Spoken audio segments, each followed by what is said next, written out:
ప్రభు నామమునకు మహిమ కలుగును గాక. 2026 10వ తేదీ జనవరి నెల. నేటి వాక్య ధ్యానం కొరకు అపోస్తుల కార్యములు 18వ అధ్యాయం. అపోస్తులుడైనటువంటి పౌలు ఏథెన్స్ నుండి బయలుదేరి ముందుకు సాగుతూ ఉంటుండగా పొంతు అనేటువంటి వంశానికి చెందిన ఒక యూదుడున్నాడు. అతని పేరు అపోల్లో. అతని భార్య పేరు ప్రిస్కిలా. వీరు ఇరువురు కూడా దేవుడి పట్ల భయము భక్తి కలిగిన వారు. వారు రోమా ప్రభుత్వంలో ఉండేవాళ్ళు. వాళ్ళు వాస్తవానికి యూదులు. ఒక ఆర్డర్ అయింది అక్కడ, ఈ పట్టణాన్ని విడిచిపెట్టి అందరూ కూడా స్వస్థలానికి వెళ్ళిపోండి అని చక్రవర్తి ఆజ్ఞ జారీ చేసి ఉన్నాడు. అందుకోసం వాళ్ళు సొంత ప్రాంతాలకి బయలుదేరవలసి వచ్చింది. వాస్తవానికి కొరింథు రోమా సామ్రాజ్యంలో జనాభా విషయంలో 4వ నగరం. మొదట 3 నగరాలు రోమ్, రెండవది అలెగ్జాంద్రియా, 3 అంతియోకియా.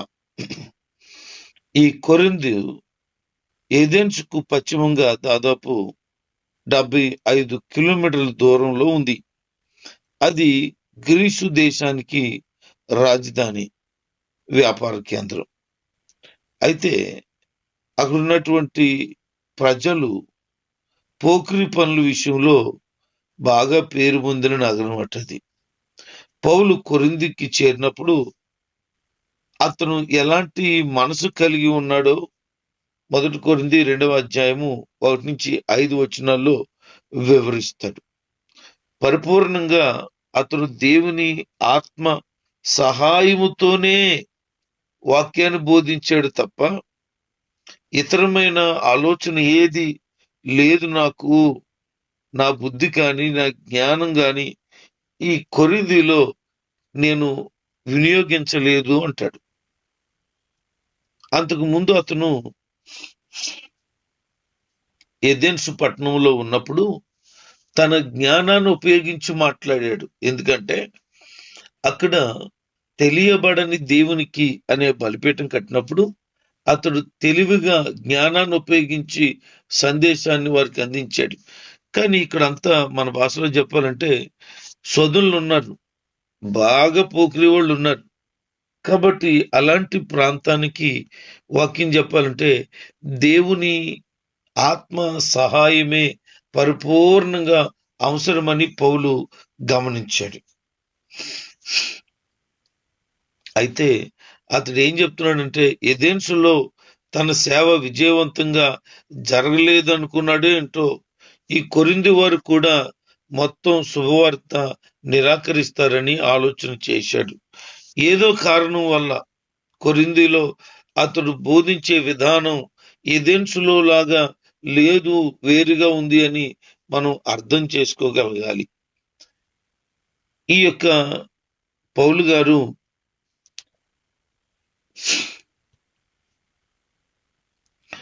అకుల్లా ఉండేటువంటి ప్రాంతమైనటువంటి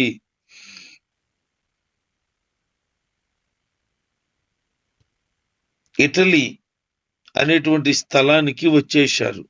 ఇది రోమా నగరానికి రాజధాని. ఈ యొక్క అకుల్లా ప్రిస్కిల్లా ఆ ప్రాంతానికి కొత్తగా వచ్చారు. వారిని పౌలు దర్శించడానికి వెళ్ళారు. వారు డేరాలు కుట్టుకునేవారు. వాళ్ళు వృత్తి అదే. వారింట్లో ఉండి అపోస్తులైన పౌలు కూడా డేరాలు కుడుతూ దేవుని పనిని చేశాడు. వాస్తవానికి పౌలు గొప్ప రాయబారి. అయినా తన చేతులతో పాటుపడి జీవనం చేయటానికి ఇదేదో అమాయకత్వమనో, ఇది ఏమో హీనమనో, లేతే చిన్న చూపనో సంగతి అతను అనుకోలేనట్టు మనం అర్థం చేసుకోగలుగుతాం. చాలా మందికి ఇది ప్రశ్న ఉంది. సేవ చేస్తే పని చేయకుండా చేయాలా, పని చేసి చేయాలా? పౌలు పని చేశాడా లేదా అని. పౌలు పని చేశాడు. ఇంతకుముందు ఎక్కడ కూడా అతను పని చేసినట్లుగా లేదు. ఈ కొరింథీ ప్రాంతానికి వచ్చినప్పుడు మాత్రమే అతను పని చేసినట్లుగా మనం గమనించగలుగుతాం.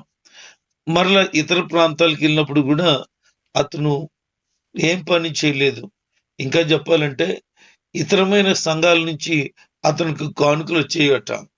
కానుకలు వస్తే అవి నా దగ్గర చాలా సమృద్ధిగా ఉన్నాయి, మీరు ఇవ్వద్దు, అందాకని ఉంచండి, మీ దగ్గర మళ్ళీ నేను చెప్తాను, అప్పుడు ఇద్దరు గాని అని చెప్పాడు.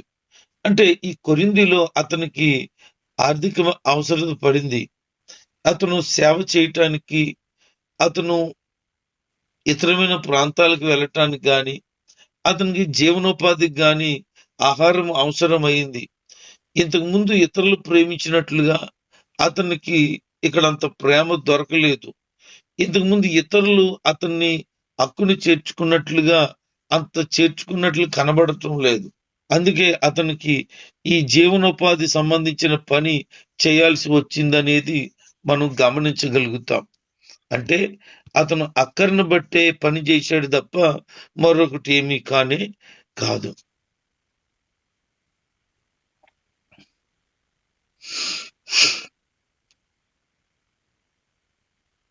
శీల, తిమోతి మాసిదోనియ నుండి వచ్చినప్పుడు పౌలు వాక్యమును బోధించడమును ఆతృత గలవాడై యేసే క్రీస్తని యూదులకు దృఢంగా సాక్ష్యం ఇచ్చుచూ ఉన్నారట. వారు ఎదురాడి దూషించినప్పుడు అతడు తన వస్త్రములను దులుపుకొని, మీ నాశనానికి మీరే కారకులు, నాకేమీ సంబంధం లేదు, ఇక మీదట నేను అన్ని జనుల దగ్గరికి వెళ్ళిపోతున్నానని చెప్పాడు. పౌలు గారు యూదులకి విస్తృతంగా దేవుని మాటలు ప్రకటించేవాడు. పాత నిబంధన గ్రంథాన్ని వర్ణిస్తూ అందులో ఉన్నటువంటి క్రీస్తుని వారికి పరిచయం చేస్తూ, మీరు ప్రభు అయిన యేసు ప్రభుని తెలుసుకుంటే మీకు క్షేమం కలుగుతుందని చెప్పాడు. కానీ వాళ్ళు మాత్రం పెడచెవిని పెట్టి పౌలు గారి మాటలు లెక్క చేయలేదు. అందుకే ఇంక చిరకు వచ్చేసింది. అక్కడ అంటున్నాడు, ఇక మీరు నా మాట వినలేదు గనక, దైవ వాక్యాన్ని అర్థం చేసుకొని సత్యాన్ని గ్రహించలేదు గనక నేను వేరొక ప్రాంతానికి పోతాను అని. చాలా మంది సేవకులు అప్పగించబడిన పరిచర్యలో విశ్వాసుల వల్ల చాలా విసుగు చెందుతూ, ఎందుకు వచ్చిన కర్మ, ఎందుకు నేను ఈ ఊర్లో సేవ చేస్తున్నాను, సరైన గౌరవం లేదు, ప్రేమ లేదు, అభిమానం లేదు, పట్టించుకోరు అని రకరకాలైన ప్రశ్నలు వాళ్ళు వాపోతూ ఉంటారు. వాస్తవానికి ఒక ప్రాంతానికి సేవకుడు వెళ్తే ఆ ప్రాంతంలో ఉన్న వాళ్ళందరూ ప్రేమించి, అభిమానించి, గౌరవించి ఒక కుటుంబంలో యజమానులాగా చేర్చుకోవలసిన పరిస్థితి. కానీ నేటి దిన పరిస్థితులు అలా లేవు. సేవకుడి మీదే ఆధారపడి, సేవకుడిని చూసుకుంటూ ఆయన ఏమన్నా పెడితే బాగుంటుందనే ఆలోచనలు కలిగి ఉన్నవారు కూడా చాలా మంది ఉన్నారు. ఏది ఏమైనా మనం తెలుసుకోవాల్సింది ఏంటి అని అంటే, పౌలు గారు పరిచర్య చేస్తున్నప్పుడు తనకి ఎవరు సహకరించకపోతే పని చేసి, సహకరించినప్పుడు మరొక విధంగా దేవుని పని చేశారు తప్ప ఎప్పుడు ఆపలేదు. అంగీకరించగలిగితే అక్కడ ఇంకా అనేక దినాల నుండి సువార్తను ప్రకటించారు, వాళ్ళందరినీ ప్రభు వైపు తిప్పారు. లేదు అని అంటే ఆ స్థలాన్ని విడిచిపెట్టి వేరొక ప్రాంతానికి వెళ్ళిపోయారు. అంగీకరించలేనప్పుడు, పట్టించుకోలేనప్పుడు, అర్థం చేసుకోలేనప్పుడు, వాక్యాన్ని స్వీకరించలేనప్పుడు మనం సమయం ఎందుకు అక్కడ వృధా చేయాలి? ఆ సమయమును ఇంకో దగ్గర కేటాయించగలిగితే దేవుని పని ఘనంగా, బలంగా తప్పకుండా జరుగుతుంది. అందుకే కొన్ని ప్రాంతాల్లో పరిచర్య ప్రారంభించి సేవకులు ఇక్కడ కార్యం జరగదని విడిచిపెట్టి వెళ్ళిపోతుంటారు. కారణం ఏంటో తెలుసా? ఉన్నవాళ్ళు బలపరచరు, ఉన్నవాళ్ళు ఇతరులు నడిపించరు, ఉన్నవాళ్ళు భారంతో ఉండరు, ఉన్నవాళ్ళు దేవుని కొరకు నిలబడరు పూర్తిగా. అక్కడే ప్రాబ్లం అవుతుంది. అక్కడ పరిచర్యలు జరగకుండా ఉంటాయి. ఒక ప్రాంతంలో సేవకుడి ద్వారా దేవుడు పరిచర్యను జరిగించాలని నిర్ణయిస్తే ఆ కుటుంబం ఆదరించిన వారు గాని, లేకపోతే ఎవరు పరిచర్యలో ఆదినాల్లో ఉన్నారు వారు గాని బహుబలంగా పని చేయగలిగితే దేవుని పరిచర్య కట్టబడుతుంది. ఈ విషయాన్ని మనం గమనించాలి. ఈ పౌలు గారు అలాగే చెప్పి ఆ ప్రాంతాన్ని విడిచిపెట్టాలని ఆలోచన చేశాడు.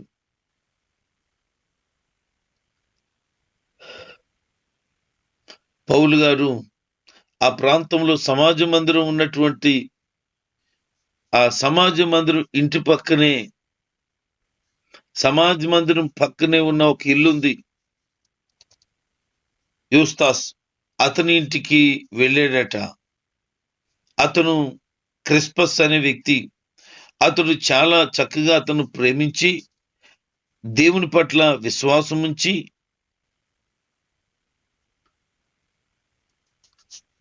దైవజనుని ఇంట చేర్చుకున్నాడు. అంత మాత్రమే కాదు, కొరింథీలో ఉన్నవారు అనేక మంది నమ్మి బాప్తిసం కూడా పొందారట. అలాగున్న దేవుని పరిచర్య ఘనమైన రీతిలో జరిగించడం జరుగుతుంది. వాస్తవానికి అక్కడ పరిచర్య జరగదు అనుకున్నాడు. వ్యతిరేకం కలిగిన వ్యక్తులు ఉన్నారు కనుక ఈ ప్రాంతాన్ని విడిచిపెట్టి వెళ్ళిపోవాలని నిర్ణయం చేసుకున్నాడు. అయితే ఒక రాత్రి వేళ ప్రభు దర్శనంలో మాట్లాడుతూ, పౌలు, నువ్వు ఇక్కడ నిర్భ్రంతంగా ఉండు, ఎక్కడికి వెళ్ళిపోతానని ఏమి కంగారు పడిపోకు, ఎవరైనా ఏదైనా చేస్తారని కూడా ఆందోళన చెందుకు, నేను నీతో ఉన్నాను. ఈ పట్టణం నా జనులతో నింపబడింది, అనేక మంది ఇక్కడ నా జనం ఉన్నారు కనుక ఎవరు నీకు హాని చేయరు, కనుక ఈ ప్రాంతంలో సువార్త ప్రకటన చేయని దేవుడు డైరెక్ట్ చెప్పేశాడు. ఇక దేవుడే నిరభ్రంతంగా చెప్పమని చెప్తే ఇంకెందుకు భయపడతాడు?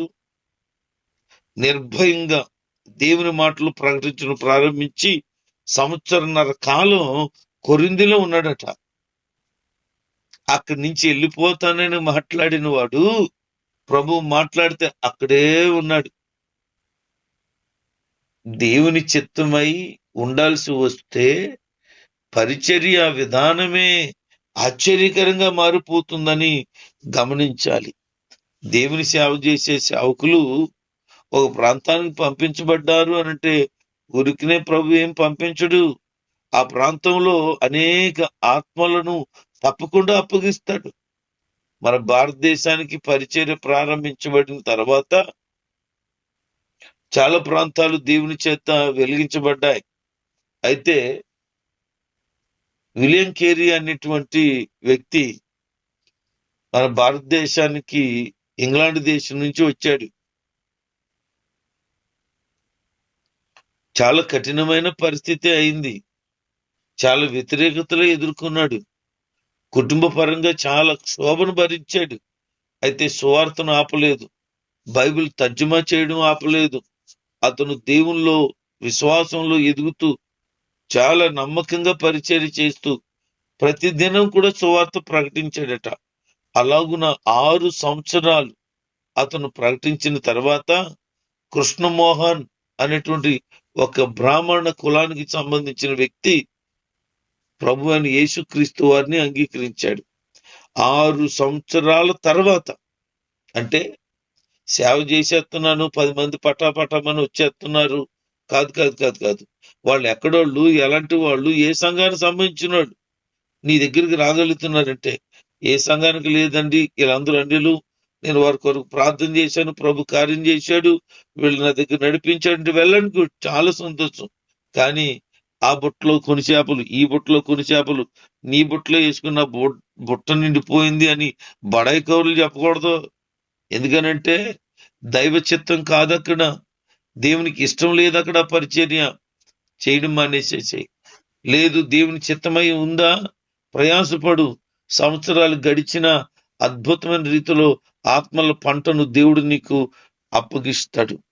ప్రియ దేవుని జనాంగమా, దేవుని చేత నిర్ణయించబడిన వారు అనేక మంది ఉన్నారట. అందుకనే పౌలును దేవుడు అక్కడ ఉండమన్నాడు, పరిచర్య జరిగించమన్నాడు. అద్భుతమైన రీతిలో పరిచర్య జరిగింది. అనేక మంది ప్రభుని అంగీకరించారు. దాదాపు సంవత్సర కాలం అక్కడ పరిచర్య చేసి అనేక మందిని ప్రభు దగ్గర నడిపించి ఒక సంఘాన్ని గట్టి అతను దేవుల్లో సాగుతూ ఉంటుండగా అతడు యెరూషలేము వెళ్ళాలని ఆలోచన కలిగి ఉన్నాడు. సంఘంతో చెప్పాడు, సంఘమా నేను యెరూషలేము వెళ్తున్నాను అని. చాలా బతిమలాడాడు కదలొద్దని. కానీ అతను దైవ నిర్ణయం ప్రకారంగా యెరూషలేము వెళ్ళాలని నిర్ణయించుకున్నాడు. యెరూషలేము వెళ్తున్నప్పుడు దారిలో సమయాన్ని ఏమీ వృధా చేయలేదు.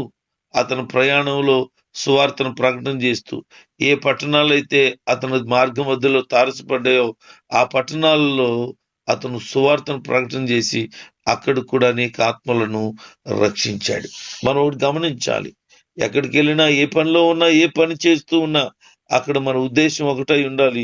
కొంతమంది ఆత్మలు ప్రభు దగ్గరికి నడిపించబడేటట్లుగా ఆ ప్రాంతానికి దేవుడు మనల్ని పంపించాడని నమ్మాలి. నేను ఎప్పుడు ఏమనుకుంటానంటే, ఏ వ్యక్తి అయినా నాకు పరిచయం అయితే ఈ వ్యక్తి ఆత్మీయంగా బలపరచబడాలి, ఈ వ్యక్తి దేవుని కొరకు పనిచేయాలని. లేదు, కొత్త ఊరి నుంచి ఎవరైనా నాకు పరిచయం అయితే ఈ వ్యక్తి వలన దేవుడు అక్కడ ఏదో పని నన్ను చేయమంటున్నాడని నేను భావిస్తాను. అలాగున అనేక ప్రాంతాల్లో పరిచర్య ప్రారంభించాలని, అనేక మందిని ప్రభు దగ్గర నడిపించాలని ఒక తపన, ఆరాటం, మంట హృదయంలో కలిగి ఉన్నాను. ఎందుకంటే దేవుని పని జరగాలి ఏది ఏమైనా. లేకపోతే వాళ్ళు నాకు ఎందుకు పరిచయం అవుతారు? వాళ్ళు ఇక్కడికి నుంచి అక్కడికి ఎందుకు వెళ్తారు? అక్కడ దేవుడు పని ఏదో జరిగించమంటున్నాడు అని. అదే విశ్వాసులు వెళ్తే అక్కడ పని జరగాలని. ఒకవేళ కొత్త వారు పరిచయం అయితే వాళ్ళ ద్వారా దేవుడు ఏదో కార్యం చేయబోతున్నాడని ఖచ్చితంగా నేను విశ్వసిస్తాను. ఇది దేవుని యొక్క ఆలోచనని మనం గమనించగలిగితే మనం అడిగి పెట్టిన ప్రతి స్థలంలోనూ దేవుని కొరకు సాక్షిగా ఉంటాం. అనేక మందిని ఆత్మలను ప్రభు దగ్గరికి నడిపించగలుగుతాం. మరి నీ సంగతి ఏంటి? నీ విశ్వాసం ఏంటి? నువ్వు ఎలా పరిచయం చేస్తున్నావు? ప్రభు కొరకు పనిచేసే వ్యక్తిగా ఉన్నావా? ఊరికనే దేవుడు నిన్ను అక్కడ పంపించలేదేమో. ఒకసారి ఆలోచన చేయి. ఎస్తేరును దేవుడు షూషాను కోటకు మహారాణిని చేశాడు. మొర్దెకై అంటున్నాడు, అమ్మా నువ్వు మహారాణి అయిపోయానని చక్కగా ఉండొద్దు, నువ్వు యూదురాలు అని జ్ఞాపకం చేసుకో. అందరు కూడా ఆ ఆమాన్ అనేటువంటి వ్యక్తి కుట్రలు పన్నాడు. చనిపోతే అందులో నువ్వు కూడా ఉంటావు, గుర్తుపెట్టుకో. ఒకవేళ ఏదైనా బలమైన కార్యం కొరకు దేవుడు నిన్ను అక్కడికి పంపించాడేమో, నీ వలన యూదులకి క్షేమం కలుగుతుందేమో, అందుకే నిన్ను మహారాణిని చేశాడేమో, ఆలోచన చెయ్యి అన్నాడు. ఆమె ఆలోచనలు పడ్డది. 3 దినాలు ఉపవాసాలు చేసింది. రాజు దగ్గరికి వెళ్ళకూడని పరిస్థితి అయినా వెళ్ళటానికి నిర్ణయించుకుని నిలబడిపోయింది. అందుకే ఆమె అంటుంది, నేను నశించినా నశించదను, కానీ యూదుల క్షేమం కలుగుతుందనంటే నేను ఇక్కడికి వచ్చిన కారణం అదే అని నాకు అర్థమైంది. ఒకవేళ అదే అయితే ఇదిగో రాజుగారు మనసు మారిపోద్దని నిర్ణయించుకుని వెళ్ళింది. రాజుగారు ఎదురు నించోగానే రాజు ఆమె పట్ల దయ చూపించాడు. ఏం కావాలో కోరుకో అన్నాడు దేవుడు. అలాగున్న రాజు ద్వారా, ఎస్తేరు యొక్క ప్రార్థన ద్వారా, ఎస్తేరు అక్కడికి వెళ్ళడం ద్వారా తర్వాత కాలంలో యూదులకు క్షేమం కలిగింది. ఆమానునే ఉరివేసి చంపేశారు. అర్థమైందా నీకు? నువ్వు ఒక ప్రాంతానికి వెళ్తే ఆ ప్రాంతంలో అనేక మంది నీ వలన ప్రభు దగ్గర నడిపించబడాలి. నువ్వు ఒక ప్రాంతంలో ఉంటే ఆ ప్రాంతం వారందరూ కూడా దేవుని ఆత్మ చేత మండించబడాలి. నీ వలన అనేక మందికి ప్రయోజనం కలగాలి. దేవుడు ఏమి ఊరికిన నిన్ను ఎక్కడికో తీసుకెళ్ళి పెట్టలేదు. ఒకవేళ నీకు చదువు నిమిత్తమే ఎక్కడికైనా వెళ్లాల్సి వస్తుంది, అక్కడ ప్రభు పని చేయి. ఒకవేళ ఉద్యోగం నిమిత్తం వెళ్లాల్సి వస్తుంది, అక్కడ ప్రభు కొరకు పని చేయి. లేదు, పని నిమిత్తమే వెళ్లాల్సి వస్తుంది, అయినా సరే నువ్వెక్కడికి వెళ్ళినా ఎక్కడ ఉన్నా దేవుడు ఉద్దేశం నీ పట్ల ఉన్నది. అందుకే దేవుడు నిన్ను ఆ స్థలానికి పంపించాడు. నీకు ఆ ఆశ, ఆ ఆరాటం నీలో పెట్టింది కూడా అందుకే. కనుక ఎక్కడున్నాము కాదు, ఇక్కడికి వచ్చి దేవుని కొరకు ఏం చేస్తున్నాం అనేది ప్రాముఖ్యం. ఈరోజు నా ప్రభు నిన్ను ప్రశ్నిస్తున్నాడు. పౌలు గారు వెళ్ళిన ప్రతి చోటను దేవుని పని చేస్తే నువ్వు వెళ్ళిన చోటలో ఎందుకు దేవుని పని చెయ్యటం లేదు? నీకు బాధ్యత లేదా? పౌలే ప్రకటించాలా? సేవకుడే ప్రకటించాలా? సంఘంలో పలానా వాళ్ళే ప్రకటించాలా? మరి నీ సంగతి ఏంటి? ఆయన పరిచర్య చేస్తూ వెళుతూ ఉంటుండగా అనేక ప్రాంతాలు పట్టబడ్డాయి, అనేక మంది ప్రోత్సహించబడ్డారు, అనేక మంది దేవుని వైపు తిరిగారు, అనేక మంది ధైర్యంగా దేవుని కొరకు మాట్లాడడం ప్రారంభించారట. అలా ఈ రోజున నువ్వు కూడా రేపబడాలని, అలా నువ్వు కూడా ప్రేరేపించబడాలని, అలాగ దేవుని కొరకు నిలబడినటువంటి పౌలు, శీల, తిమోతియులే నీవు కూడా ఉండాలని నా ప్రభు కోరుకుంటున్నాడు. నువ్వు ఉండే స్థలం, నువ్వు ఉండే ప్రాంతం, నువ్వు ఉండే పట్టణం, నువ్వు ఉండే ప్రదేశం ఏదైతే ఉండుగాక అక్కడ దేవుని కొరకు ఒక వెలుగుతున్న జ్యోతిలాగా నువ్వు ఉండాలని నా ప్రభు కోరుకుంటున్నాడు. అతను ఏ ప్రాంతం వెళ్ళినా ఆ ప్రాంతంలో ఉన్న వారందరికీ కూడా అలాగే సువార్తను ప్రకటించాడట. ఇంకొన్ని అనేకమైన సంగతులు జరిగాయి. మనం దేవుని కొరకు నమ్మకంగా సాగిపోదాం. ఈ వాక్యంలో ఉన్న విషయాలను గమనిద్దాం. ఆయన సేవలో ముందుకు సాగుదాం. అనేక మందిని ప్రభు దగ్గరికి నడిపిద్దాం. దేవుడి కొద్ది మాటలు మన వెనుకట్లో దీవించును గాక. ఆమేన్.